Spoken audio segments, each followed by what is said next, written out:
Je vais vous faire une confidence. Tu peux me raconter tout ce que tu voudras. C'est merveilleux d'entendre parler comme ça. Vous avez fait comment pour entrer dans le cinéma? C'est quoi? C'est intime? C'est privé?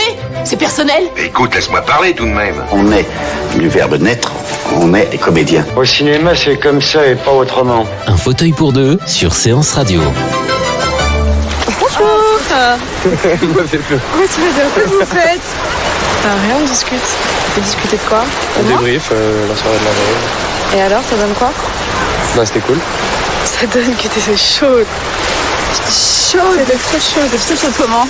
Bah, je sais pas, tu te souviens pas? Non. Quoi? Bref. Vous êtes sur Séance Radio et c'est un fauteuil pour deux. 5 ans après le succès de La vie d'Adèle, triple palme d'or à Cannes, le cinéaste Abdelatif Kechiche revient avec son nouveau film. Ça s'appelle Mektoum My Love, avec Chahine Boumediene, avec Ophélie Beau, avec Alexia Chadar, avec Afzia Herzi, Salim Keshouch. Et bien pour nous en parler justement, il nous fait l'honneur d'être avec nous. Bonjour Selim. Bonjour. Alors, séducteur, voyou, amoureux, futur papa, cousin, quel que soit votre rôle, vous crevez l'écran et on vous adore sur Séance Radio. Selim, 3 films depuis la rentrée, vous faites plaisir à vos fans là. Oui, non, j'ai un bon début d'année là. C'est vrai que on a sorti un film indépendant là qui était dans les tuyaux depuis un moment, qui s'appelle Voyoucratie, qui est sorti le 31 janvier, qui a eu un beau succès en salle. On a eu une super presse aussi. C'est un film marquant qui a bien accroché avec le public. Ensuite, il y a un autre film qui est sorti donc c'était le 14... 21 le 21 mars, pardon, moi aussi je me perds. 21 février. C'est le 21 février. Donc qui est toujours à l'affiche, qui s'appelle Corps étranger de Raja Amari avec Yam Abbas et une jeune actrice tunisienne qui s'appelle Sarah Anachi. C'est produit par Dominique Besnéard et c'est dans les MK2 à Paris et on a quelques salles en province aussi encore. Et c'est un film qui traite sur le sujet de l'immigration. Voilà, c'est un film fort aussi, un film engagé et féminin. Et là, on arrive avec Mektoum My Love Canto Uno. Oui, parce qu'il va y avoir on imagine voilà, un canto ou deux. Un canto doué. Et ça sort le 21 mars. Et effectivement, c'est l'histoire d'un été dans une famille, une bande de potes. C'est c'est les dragues de l'été, les histoires d'amour, de sexe, de famille, de fidélité, d'infidélité. Voilà. C'est l'adaptation d'un livre aussi. Est-ce que quand on joue l'adaptation d'un livre, on se dit tiens, je vais quand même lire le livre, ou le réalisateur a dit non, vous lisez rien du tout? Eh ben, on a posé la question et il n'était pas nécessaire qu'on lise le livre. Moi, j'avais envie en fait de lire, parce que c'est vrai que c'est François Bégodeau qui avait aussi fait c'était Entre les murs et là c'est La blessure la vraie qu'a adapté librement Abdelatif Kechiche et il avait pas forcément envie qu'on lise le roman pour peut-être ne pas être influencé par l'histoire de base, parce qu'il y a des choses qui ont été transformées, par exemple pour mon personnage qui était à la base un ami. Et en fait, là, dans le film, c'est devenu un cousin proche, un cousin germain. Alors, que ce soit un voyou dans Voyoucratie ou dans Corps étranger, qu'est-ce qui vous guide justement pour faire vos choix? Le réalisateur, le scénario, le rôle? À la base, c'est les rencontres en fait avec les personnes. Vraiment, c'est Voyoucratie, c'est j'ai rencontré 2 jeunes réalisateurs plein d'envie, plein de talent. On avait des références cinématographiques communes qui nous faisaient un peu marrer, genre on l'a dit plusieurs fois, mais Rocky ou des films de Scorsese comme Mean Streets, voilà, qui les ont inspirés. Pusher aussi, c'était un film assez fort en fait, et c'est les rencontres. Après, Raja Amari, je l'ai rencontré parce que j'avais tourné dans un autre film tunisien et voilà, elle voulait me confier ce rôle-là qui était pas forcément évident pour moi, parce que moi je suis pas d'origine tunisienne, déjà je suis d'origine algérienne, et puis en plus j'ai grandi en France, je suis né en France, donc j'ai dû apprendre à me fondre dans ce personnage de clandestin, de parler le tunisien, etc. Donc à la base, je lui ai demandé, je dis mais pourquoi tu prends pas directement un mec tunisien, que ça sera plus simple. Et en fait, elle avait vraiment envie d'un acteur et j'ai trouvé sa démarche très bonne, parce qu'en fait, c'est vrai qu'on a tendance à prendre les gens pour ce qu'ils sont quelquefois dans le cinéma. Et moi, j'aime beaucoup le cinéma américain et je trouve que ils arrivent aussi à prendre un acteur et à le transformer. Et j'aime bien ça, j'aime bien me transformer pour des personnages. Alors pour vous, la vision du cinéma français, elle devrait changer? Non, elle change déjà d'elle-même. C'est pas moi qui te dis qu'elle devrait changer, mais il y a déjà des acteurs moi que j'aime beaucoup. Après. je les cite pas mal, mais des mecs comme Vincent Cassel qui ont déjà ouvert la voie aussi pour ce genre de choses dans les transformations. Après, il y a eu de tout temps des acteurs qui sont dans la vie comme Depardieu. Il est tout le temps Depardieu, mais en même temps, il est génial à chaque fois qu'il fait un truc. Et il y a des acteurs qui se transforment. Et voilà. Après, moi, j'aime bien le côté transformation, mais si je dois être moi-même dans un film, pourquoi pas. Alors là, c'est votre deuxième collaboration avec Abdelatif Kechiche. C'était une évidence de dire oui quand il vous a appelé? Oui. Oui. Non, mais c'était quand même pour moi, c'est un des plus grands réalisateurs aujourd'hui, et j'avais bossé avec lui sur la vie d'Adèle avec un rôle sympa, pas énorme, mais voilà, j'avais 2 belles scènes dans le film qui sont assez marquantes, et on se souvient du personnage parce que quand même il est assez clé dans la narration, et j'avais beaucoup aimé cette expérience, et ça m'avait déjà aidé pour la suite parce qu'il travaille avec beaucoup de liberté, pas forcément en improvisation, mais avec une liberté immense, et du coup ça nous donne des infos, ça nous donne des clés pour la suite, et j'avais envie carrément de rebosser avec lui, et là quand il m'a appelé pour faire ces films là, j'étais hyper content, ouais. Cette liberté, justement, c'est aussi un peu comme au théâtre où on est acteur, on crée aussi, on nous laisse créer. C'est un peu ce que vous retrouvez avec Abdelatif. Oui, avec Abdelatif, on retrouve ça parce que déjà, d'une, il a une formation théâtrale, de 2, il a été acteur, et de 3, il a été metteur en scène de théâtre. Donc ouais, il a une approche très mise en scène de théâtre dans ce qu'il fait, même dans la gestion de l'espace, dans la gestion des caméras, dans comment on peut bouger, comment il conçoit ça. Donc il veut vraiment que la technique s'efface un peu autour du mouvement des acteurs et des dialogues. Donc ça me plaisait parce que j'ai aussi fait quand même un peu de théâtre et un peu beaucoup quand même, un petit peu pas mal, ouais. Et du coup ouais, ça me bottait bien de me trouver dans cette liberté qu'on n'a pas forcément sur tous les tournages, parce que souvent la technique est assez lourde, les caméras sont bien présentes, les travelling, les trucs comme ça. Enfin, c'est souvent on se sent au service de la caméra, du cadre, alors que là pas du tout. Là, on se dit bon, on a une totale liberté, et c'est quasi les autres qui se débrouillent pour venir choper la vérité. C'était pour regarder des films toute la journée, rester dans le noir, fallait rester à Paris, hein. Qu'est-ce que c'est ça? Un film. Toujours tes films. Oui, c'est bientôt fini. C'est bientôt fini? Non, mais tu éteins, tu auras le temps de le voir. Regarde les films la nuit, hein? Oui. Allez, viens, chérie. Je l'arrête. Dans Make to My Love, vous jouez donc le rôle de Tony, vous êtes jeune séducteur. Vous ressemblez un peu à Tony dans la vraie vie? Je sais pas. Non, mais jeune, déjà, en plus jeune, je me suis fait charrier un peu parce que j'étais pas le plus jeune de la bande, ils ont tous 20 ans. Moi, j'approche plus de la quarantaine, mais le temps ne passe pas sur vous, d'ailleurs, et vous devez avoir un secret, c'est pas possible. Je sais pas, non, mais en tout cas, ouais, j'arrivais encore à faire illusion et à draguer des jeunes filles sur la plage en faisant croire que j'avais, 25, 26, alors que j'ai quelques années de plus, mais à un moment donné, justement, c'est drôle, à un moment, elle dit, ouais, il m'a menti sur son âge.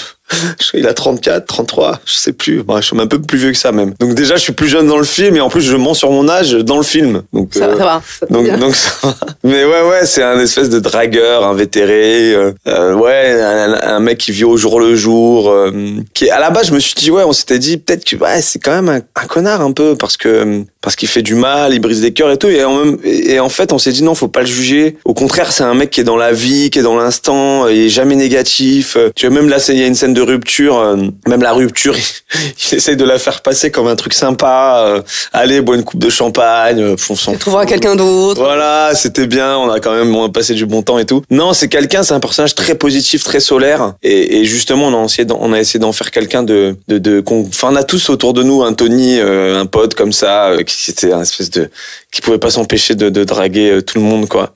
Vous retrouvez aussi Asia Herzi, qui elle aussi a joué pour un film d'Abdelatif. Est-ce que vous étiez déjà rencontrés, et est-ce que du coup ça crée plus d'osmose? Ouais, non, mais Afsia, en fait, moi je l'avais vu déjà dans Un grain et le mulet.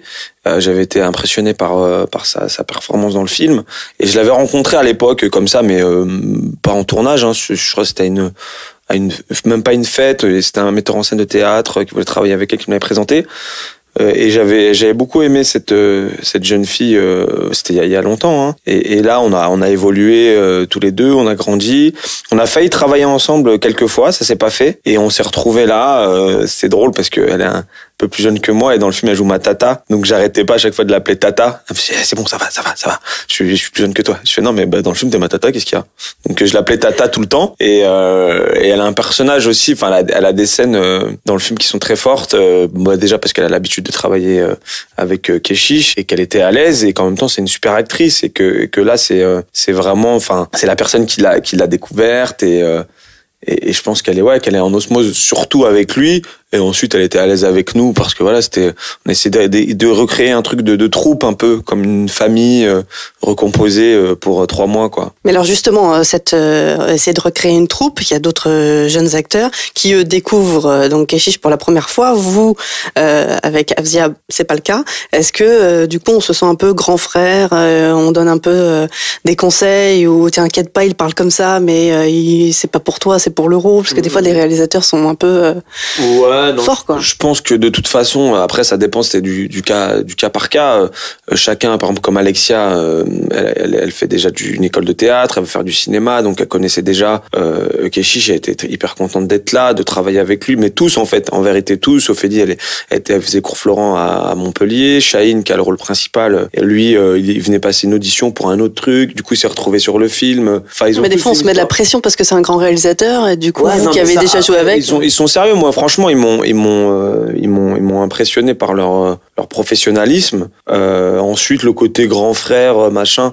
Enfin, en réalité, oui. Des fois j'étais là à essayer de donner des conseils et tout ça, mais franchement à 20 ans et plus, les gars ils sont déjà, et les nanas elles sont déjà, enfin ils savent ce qu'ils veulent, et non je les sentais plus genre en complicité, et puis on a tourné longtemps ensemble, donc il y a eu des connexions, il y a eu des complicités qui s'est créée, et on a utilisé ça aussi pour le film, et on travaille beaucoup aussi parce qu'il prend beaucoup le temps de parler, de faire que les gens se rencontrent, qu'on vive quasiment, oui, c'était un microcosme, on était à 7, tous proches les uns des autres, on a souvent mangé ensemble, donc il y a des relations comme ça qui sont créées de naturel, et après ouais, ils étaient assez grands pour se prendre en main d'eux-mêmes, donc j'ai essayé plus ou moins de faire le grand frère. J'ai lâché l'affaire, bon bah chacun se gère. Alors chacun se gère, un tournage à 7, ça fait du bien de tourner quand il fait beau comme ça, un tournage agréable. Ouais, en plus on a tourné en Sicile. Non, franchement c'était un tournage assez... Sicile ou 7?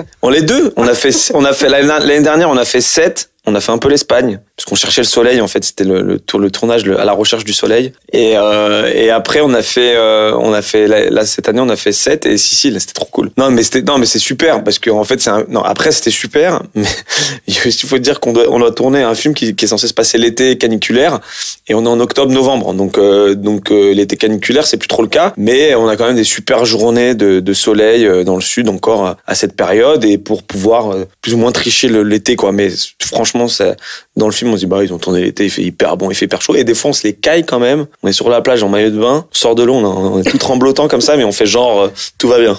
Genre tout va bien, j'imite la célèbre marche d'Aldo Machon, je ne spoil rien puisque c'est dans la bande-annonce. Alors ça fait quoi d'imiter cette célèbre marche? Non, mais c'est génial parce que, en fait, alors, des fois, comme on dit, les grands esprits se rencontrent.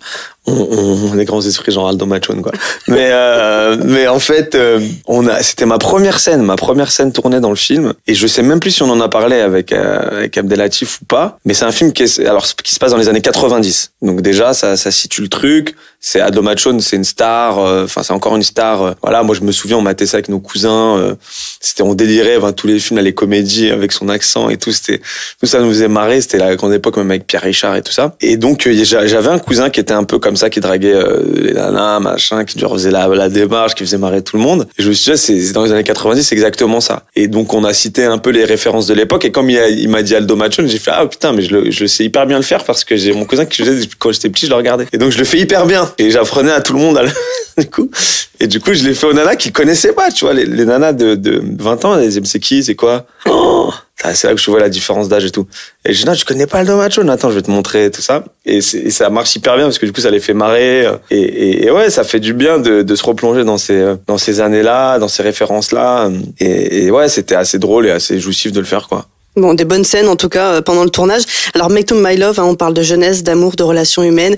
C'est encore un film fort que nous présente Abdelatif. Des vraies montagnes russes en tout cas. Et encore, on n'a pas fini puisqu'il y a le Canto Doué qui va arriver. C'est son univers, c'est ça? c'est lui? Alors je sais pas si là ça semble être même plus proche de sa propre histoire, de son univers. Il a grandi dans le sud, voilà. Alors je pense qu'il y a des choses qui sont tirées de lui, comme dans tous les films de tous les réalisateurs et réalisatrices. Il y a quand même une grande part de nous-mêmes dans les films. Même les acteurs, il y a une grande part de nous-mêmes dans les rôles, en vérité. Et là, dans le premier, en fait, c'est vraiment parce qu'il y aura une suite qui va être aussi même, je sais pas si c'est plus fort, moins fort. Enfin, c'est pas une question de force, mais c'est une question de différence.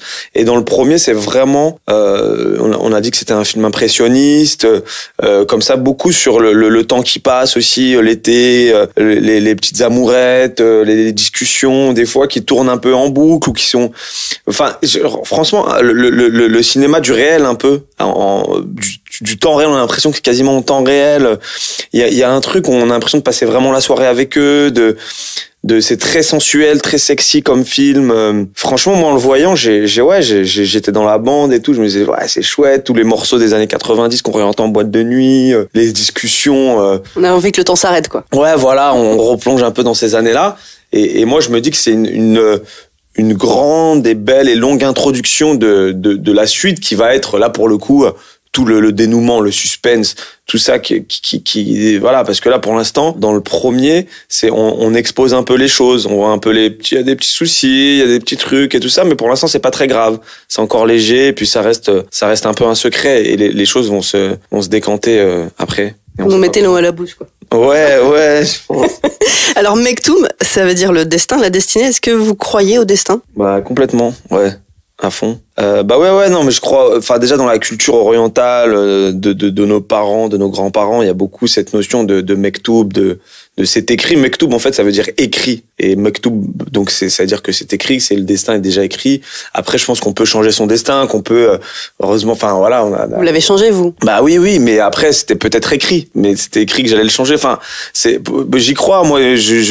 Même là sur le film, comment ça s'est passé, de laisser les choses venir. Moi j'ai un coup de téléphone un matin d'Abdelatif Kechiche, voilà, pour venir sur le film. C'était un moment, après dans ma vie privée c'était compliqué parce que on fait un métier, des fois on doute parce que là on n'a plus de travail pendant 6 mois et on fait qu'est-ce qui va se passer, même si on a confiance en nous à un moment donné, et on peut douter, ça fait partie du truc et c'est même positif. Et là je reçois un coup de fil et je fais Mektoub, en fait voilà, fallait que j'aille tourner ce film, et il y a plein de choses. Aldo Machon, même juste cette scène là, je me suis dit mais comment ça se fait que moi pendant toute ma jeunesse j'ai eu mon cousin me faire cette imitation, du coup je sais hyper bien le faire. Enfin, il y a plein de choses comme ça qui étaient écrites, j'ai l'impression. En tout cas, ce qui est écrit, c'est que le temps il passe. Il n'a pas d'effet sur vous. Hein. Vous jouez toujours les séducteurs. Vous avez un secret ou pas? J'ai un secret. Crème de beauté. Un crème de beauté.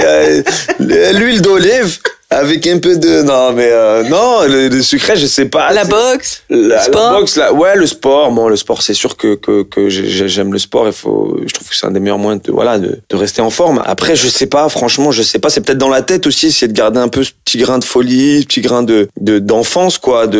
Enfin voilà, sans être tombé parce qu'il y a des adultes qui veulent absolument rester que dans l'enfance. Mais non, je veux dire, garder une légèreté. Et d'ailleurs, ce personnage de Tony m'a beaucoup appris sur moi-même, sur la vie, sur ce côté. Lui c'est carrément à l'extrême, il est inconséquent, tu dis bon, à un moment donné il va tomber de haut parce que justement c'est trop, mais ouais, garder un peu de légèreté, garder un peu, parce que la vie est déjà compliquée, déjà difficile. Après voilà, c'est un effort à faire sur soi-même et un effort à faire sur un peu laisser de la légèreté, peut-être c'est ça le secret, je sais pas. On va essayer alors. Ouais. En tout cas, nous on vous retrouve donc le 21 mars dans les salles de cinéma Mektoub My Love, et puis on se reparle très vite pour la suite de Canto Doué. Hein, avec plaisir. En plus c'est un canapé pour deux, on est vraiment assis sur mon canapé tous les deux. Donc venez tous chez moi. C'est ça, ce soir à 19h. Merci beaucoup. Merci Betty. Tu vas profiter de ta journée, hein? Oui, je vais sortir. Et oui, il faut aller au soleil, tu vas à la plage, tu vas t'amuser. Tu manges pas avec moi? Non, j'ai pas le temps, chérie, je dois aller prendre la relève. Un fauteuil pour deux sur Séance Radio. François Truffaut disait que Johnny Guitar avait été fait sur mesure pour John Crawford. Tous les premiers lundis du mois à 19h sur Séance Radio, retrouvez Flashback. Le film a en effet la réputation d'être le tournage le plus dangereux de l'histoire du cinéma. Pour tout connaître de l'actualité des grands classiques du 7e art, avec Antoine Cyr et Antoine Julien, et sur toutes les applications podcast.